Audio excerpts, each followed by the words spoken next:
All right, gang, so here's our video on bone homeostasis. Okay? And the most important thing you got to understand about bone homeostasis is the idea that it's a balance between these osteoblasts and the osteoclasts. Okay? And you should remember that the osteoblasts are bone builders. Okay? They are going to essentially lay down collagen, and then the calcium sticks to that collagen. That's how we build bones. Okay? Whereas the osteoclasts, they secrete a mixture of kind of acids and enzymes that eat away the bone and dissolve away the bone and remove it. Right? And every year I get a question right off the bat, like, why do we even have these osteoclasts? Why on earth would we want something that eats away bone? That seems to make no sense for us, okay? But the reason this whole process is important is these couple ideas down here. So let's tackle these one at a time, okay? So number one, this keeps our skeleton new. It's estimated that someplace between every 5 to 10 years, someplace in that ballpark, every bit of your bone has been eaten away by an osteoclast and then rebuilt. Right? So I always make the analogy here. So we've got these beautiful science labs in the high school, right? Imagine if Medford High School had done that every year. Every year had broken down 10% of the building and then rebuilt it, so that no part of this building was more than 10 years old. Okay, that's kind of what your skeleton does. Okay, when you're 80, no part of your skeleton is going to be more than 10 years old. Okay, it's breaking it down, it's repairing little fractures, it's got all sorts of upkeep, and that's a big benefit. So even in a healthy skeleton, we're eating away the bone, okay, and then just rebuilding it and trying to fix any small little problems that might have developed over time with the osteoblast. Okay. The second idea on here is that it keeps your skeleton adaptable. Okay, so by being adaptable, your skeleton can respond to various stresses. So if you decide right now you're going to start becoming a serious weightlifter, that puts different stresses on your bones, and then the bones will actually grow and develop in response to that. If you stop doing that, you don't need to carry that extra skeleton around. So your body will actually take away some of those bits and pieces, and it allows you to not have to spend as much energy to carry your body around just for walking. Right? So your skeleton is constantly adaptable. And you can actually look at skeletons and actually spot. One of the things we'll do in class, you'll spot the attachment point. Say for the deltoid, there's a whole spot on the humerus called the deltoid tuberosity, where because the deltoid has been pulling on that humerus your whole life, it actually has built up a thickened area that you can spot on a skeleton. All right? The third one on here is fractures. So you need both osteoblasts and osteoclasts to repair fractures. The osteoblasts obviously rebuild the bone, but you also need osteoclasts to go in there to kind of clean up the ends and remove broken fragments. So having both of those cells in circulation help us with that process. Okay? And then probably the most important one, the one that is most vital to you guys staying alive, is this idea of calcium bank. Okay? So in your bones, you have stored most of your body's calcium.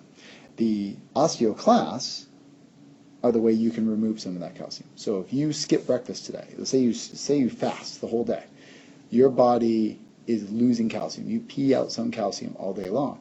To keep your blood calcium levels to normal, the amount in your blood normal, you have to use the osteoclasts. They essentially make withdrawals from your bones. They eat away, dissolve some of the bone away, releasing some of that calcium into your blood. If you have way too much, let's say you overdosed, you had a ton of milk this morning for breakfast, you had 3 big glasses of milk, and all that calcium is in your body. Too much calcium in your blood is also a problem. So these osteoblasts can actually take that calcium and shove it into the bone, so it can remove it from your blood to keep your blood levels normal. Okay, so these bones actually serve as a bank. When you have excess, you make deposits. When you have a shortage, you make withdrawals, and you see it kind of works in that way to maintain things. And the reason we really care about this calcium bank, and we'll see these in detail later on, guys, we're going to focus on the muscles and nerves. Later in the year, you're going to see something called synaptic transmission for the nervous system, and that doesn't happen without the right amount of calcium, and muscles cannot contract. Your smooth muscle, your cardiac muscle, and your skeletal muscles cannot contract without the right amount of calcium. Very, very, very important for us. So these are our reasons of why bone homeostasis is such a great thing. Why do we want osteoblasts and osteoclasts around? So we can do all of these things. We can keep your skeleton new, it can be adaptable to new stresses, we can repair fractures, and then probably the most important one is this, it allows us to maintain the amount of calcium in your blood for your muscles and nerves. All right, so how do we maintain this whole process? So it's maintained primarily through these two hormones, guys. So we got these two hormones. The first is called PTH. The second is called calcitonin. Okay, so PTH it's short for parathyroid hormone. It's not really important. PTH is what everybody uses, but this one gets released anytime our blood calcium levels are low. Okay, and it's going to respond really in three ways. It's going to increase how much is absorbed in the small intestine. I always found that weird. I was like, why doesn't the small intestine absorb every bit of it? Well, remember, too much calcium can also be a problem. So we normally absorb, I don't know, 85, 90% of the calcium that's in your digestive tract, but this will actually help us get closer to 100% of the calcium that's in your digestive tract when PTH is around. Okay?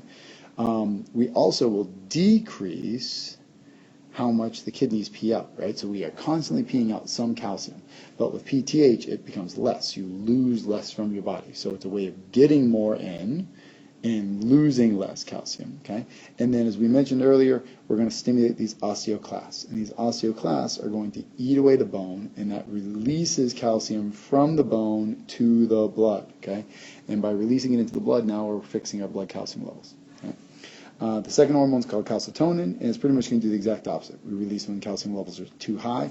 I always tell my classes, remember, it's calci too much. Okay, so that's how I say it every time in my head. That's how I kept it straight when I was learning this first time. So calci too much, and it's going to increase how much the kidneys pee out to get rid of some of it, and it's going to increase the osteoblast activity. So the osteoblasts are going to take the calcium from the blood and put it into the bones, okay, put it into the bones, so it helps lower that. So these are the two main hormones, okay. Down here, there are a couple other hormones, testosterone and estrogen and growth hormones also stimulate the osteoblast, so they can impact it, but these are the two big ones that control our bone homeostasis.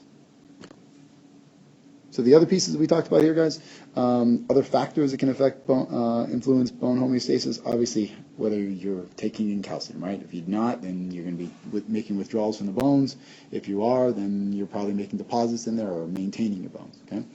You also need vitamin C. So remember, vitamin C is important for making collagen, and that's what osteoblasts build with. They don't actually secrete calcium. They secrete collagen that the calcium sticks to. Vitamin D helps absorb calcium, so that's important.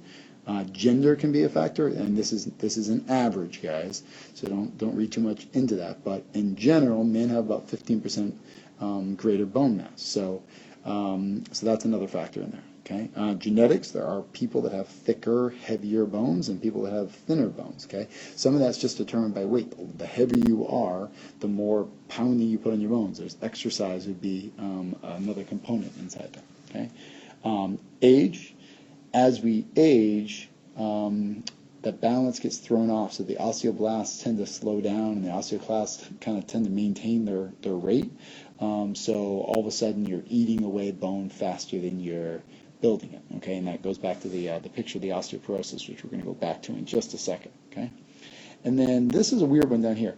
All of these things, any chemical that your liver has to remove, your liver actually is part of how you build bone. It pre-builds some of the collagen and some of the stuff that goes on. So anytime somebody's drinking a lot of alcohol, taking a lot of caffeine, cigarettes, things like that, that makes the liver focus on cleaning those toxins out, and it spends less time on helping build bones. So that can impact it from that standpoint.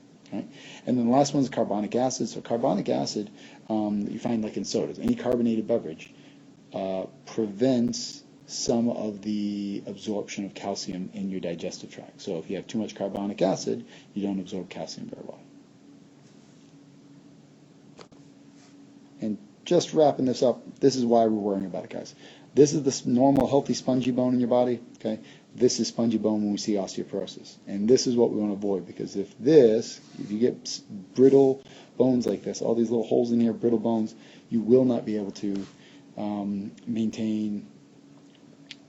essentially sustain like falls, right? And you hear about people falling and breaking their hips. This is the kind of thing that can actually lead to somebody being, confined to a wheelchair for the whole life. A lot of people, when they're older and they fall and break a hip, they never walk again because they'll lose so much muscle mass during the recovery, all that kind of stuff.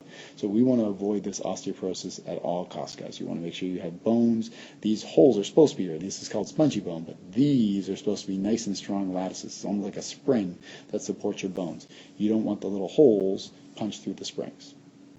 All right, so come see me if you have any questions, guys, and I hope you have a good night.